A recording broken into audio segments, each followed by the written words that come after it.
ఆయన తీరు ఎట్లా కనబడతా అన్నారండి చేయలేదా నువ్వు కూర్చో భయ్యా అరే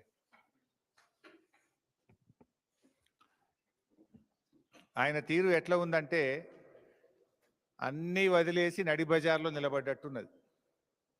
నిండ మునిగినోనికి ఇంకా నాకేముందన్నట్టు అబద్ధాలు అసత్యాల ప్రవాహంలో రేవంత్ రెడ్డి గారు మునిగిపోతా ఉన్నారు. రేవంత్ రెడ్డి గారి మాటలు వింటుంటే అబద్ధం కూడా ఆత్మహత్య చేసుకుంటుంది.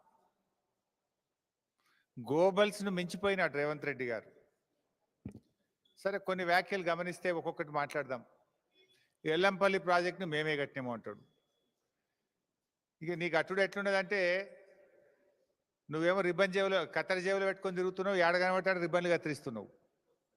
నిన్న ఇనాగరేషన్ చేసిన కొన్ని ట్యాంకులు కూడా కేసీఆర్ హయాంలో మంజూరు చేసినాయి. ఇప్పుడు సబితక్క కాన్స్టిట్యున్సీలో కూడా ఒకటి ఇవాళ ఇనాగరేషన్ చేసినావు. నువ్వు కట్టింది కేసీఆర్ గారి హయాం, కత్తిరించేది నువ్వు అయిపోయినావు.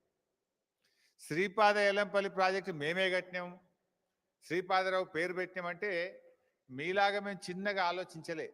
పేర్లు మార్చుడు లేకపోతే కత్తెర జేబులో పెట్టుకొని పోయి రిబ్బన్లు కత్తిరించే ఆలోచనలు కేసీఆర్ గారు ఎప్పుడు చేయలే. కేసీఆర్ గారు బ్రాడ్గా ఆలోచించిండ్రు, రాష్ట్రం కోసం ప్రజల కోసం ఆలోచించిండ్రు తప్ప నీలాగా దిక్కుమాలిన దివాలకోరు రాజకీయాలకు ఎప్పుడు కూడా పాల్పడలేదు. ముఖ్యంగా మీరు చూస్తే ఎల్లంపల్లి ప్రాజెక్టు అసలు కాంగ్రెస్ హయాంలో పూర్తయిందా? అది బీఆర్ఎస్ వచ్చిన తర్వాత ఆ రోజు నీటిపారుదల శాఖ మంత్రిగా నేనే ఉన్నాను. దాంట్లో హై లెవెల్ బ్రిడ్జ్ పూర్తి కాలేదు, R&R పూర్తి కాలేదు, ల్యాండ్ ఎక్విజిషన్ పూర్తి కాలేదు, గ్రామ ప్రజలను ఖాళీ చేయించలేదు. బీఆర్ఎస్ వచ్చిన తర్వాత ఎల్లంపల్లి ప్రాజెక్టు మీద 2052 కోట్ల రూపాయలు ఖర్చు పెట్టి ఆ ప్రాజెక్టును పూర్తి చేసి 2016 సంవత్సరంలో పూర్తి స్థాయిలో 20 టీఎంసీల నీళ్లు నిలిపాం. అంటే it took us more than 2 years. 2052 కోట్ల రూపాయలు బీఆర్ఎస్ ప్రభుత్వం ఖర్చు పెట్టింది. నీ లెక్క చేయాలంటే 2052 కోట్లు ఖర్చు పెట్టినాం కనుక పోవాలి, ఎల్లంపల్లి కాడ మీటింగ్ పెట్టాలి, శిలాపాలకు వేసుకునేది ఉండే, రిబ్బన్ గా తెచ్చేది ఉండే. కానీ మేము గా పని చేయలేదు. మేము చిల్లర రాజకీయాలకు పోలే. పని చేయడం ముఖ్యం అనుకున్నాం తప్ప రిబ్బన్లు కత్తిరించి ప్రజల్ని భ్రమింపజేయాలనేటువంటి ఆలోచనలు మేము లేం. నువ్వు ఫ్లైఓవర్ల కాడ నిన్న చేసిన OHSR కూడా నువ్వు చేసిన శంకుస్థాపన రెండింటికి రెండు. నీకు వచ్చే నీళ్లు కాళేశ్వరం నీళ్లు, నువ్వు ఇనాగ్రేషన్ చేసిన OHSRలు ORR phase 2లో భాగంగా బీఆర్ఎస్ ప్రభుత్వం నిర్మించిన రిజర్వాయర్లకే నిన్న నువ్వు ప్రారంభోత్సవం చేసినావు.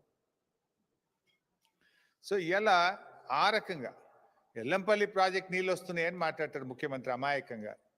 నువ్వు అమాయకమేమో కానీ ప్రజలు కాదు కదా. అసలు ఎల్లంపల్లి ప్రాజెక్ట్ కెపాసిటీ 20 టీఎంసీలు, దాని డెడ్ స్టోరేజే 3 టీఎంసీలు, ఉండేటి 17. ఆ 17కు దాని సొంత ఆయకట్టు 1,65,000 ఎకరాలు ఉంది. అంటే 12 టీఎంసీలు కావాలి దానికి. దాని కింద NTPCకి మనం నీళ్ళు ఇస్తాం. NTPC విద్యుత్ ఉత్పత్తికి ఎల్లంపల్లి ద్వారా 6.5 టీఎంసీల నీళ్ళు ఇస్తాం. మంచిర్యాల నియోజకవర్గం గూడెం లిఫ్ట్కు 3 టీఎంసీలు వాడుకుంటాం. లోకల్ రామగుండం లిఫ్ట్కు 1 టీఎంసీ నీళ్లు వాడుకుంటాం. అట్లే ఆ ఎరువుల కర్మాగారానికి కూడా ఒక 2 టీఎంసీలు ఇస్తాం. అసలు నీళ్ళు ఎక్కడనే ఎల్లంపల్లి సామర్థ్యమే 20, అక్కడ దాని వినియోగమే 20కి పైగా ఎక్కువ ఉన్నది. నేను ఎల్లంపల్లి నీళ్ళు తెస్తున్నా హైదరాబాద్కు, 20 టీఎంసీలు తెస్తారట హైదరాబాద్కి. ఎక్కడికి వస్తాయి 20? ఎల్లంపల్లి కెపాసిటీ 20, డెడ్ స్టోరేజ్ 3 పోతే ఉండేది 17. ఆ 17లో NTPCకి 6.5, గూడెం లిఫ్ట్కు 3 పోతాయి. అదేవిధంగా లోకల్ లిఫ్ట్కు 1 టీఎంసీ పోతుంది. రామగుండం ఎరువుల కర్మాగారంకు 2 టీఎంసీలు పోతాయి. దానికే ఎక్కువ ఉన్నది. అది కూడా that will be supplemented again. నేను ఆ 20కి 20 హైదరాబాద్ తెస్తున్నా అంటాడు. అంటే ఎవరి చెవులలో పువ్వు పెడుతున్నావు? ఎందుకు ఈ గోబల్స్ ప్రచారము? ఆ కుర్చీకున్న గౌరవాన్ని ఎందుకు తగ్గిస్తా ఉన్నావు? నేను అడుగుతా ఉన్నా. పోనీ ఎల్లంపల్లి నీళ్ళు తెస్తున్నా అన్న ఒక్క నిమిషానికి. ఎల్లంపల్లి నుంచి మల్లన్న సాగర్కి ఏమైనా గాలి వస్తున్నాయా? ఎల్లంపల్లి నుంచి మల్లన్న సాగర్కు గాలి వస్తున్నాయా? ఎల్లంపల్లి నుంచి నీళ్ళు ఏడికి వస్తాయి? ఎల్లంపల్లిలో మేడారం దగ్గర మోటార్ లాంచ్ చేస్తే మేడారం రిజర్వాయర్లు పడతాయి. మేడారం రిజర్వాయర్ నుంచి లక్ష్మీ బ్యారేజ్ దగ్గర లక్ష్మీ పంప్ హౌస్ ఆన్ చేస్తే వరద కాలువలో పడతాయి. అక్కడ నుంచి మిడ్ మానేర్లో మోటార్ లాంచ్ చేస్తే మన అనంతగిరి రిజర్వాయర్కి వస్తాయి. అనంతగిరి రిజర్వాయర్లో మోటార్ లాంచ్ చేస్తే ఇవన్నీ కాళేశ్వరం మోటార్లు, కాళేశ్వరం రిజర్వాయర్లు. అనంతగిరి దగ్గర కాళేశ్వరం మోటార్ లాంచ్ చేస్తే రంగనాయక్ సాగర్ రిజర్వాయర్కి వస్తాయి. రంగనాయక్ సాగర్ లో కాళేశ్వరం మోటార్ లాంచ్ చేస్తే మల్లన్న సాగర్కి వస్తాయి. All these are part of Kaleshwaram. యాడికెళ్ళి వస్తాయి? ఎల్లంపల్లికి వస్తున్నాయి. మేము కట్టి ఆ ఎల్లంపల్లికి 2000 కోట్ల పైగా బీఆర్ఎస్ఏ ఖర్చు పెట్టింది, బీఆర్ఎస్ఏ పూర్తి చేసింది. ఆ ఎల్లంపల్లి నుంచి మిడ్ మానేర్ దాకా కూడా టనళ్లు కానీ, గ్రావిటీ కెనాల్లు కానీ, రిజర్వాయర్లు కానీ, సబ్స్టేషన్లు కానీ, పంప్ హౌజులు కానీ అన్నీ నిర్మించింది బీఆర్ఎస్ఏ. కాళేశ్వరంలో భాగంగానే నిర్మించాము. ఆ కాళేశ్వరం సిస్టమ్ ద్వారానే మల్లన్న సాగర్ వరకు నీళ్ళు వచ్చినాయి.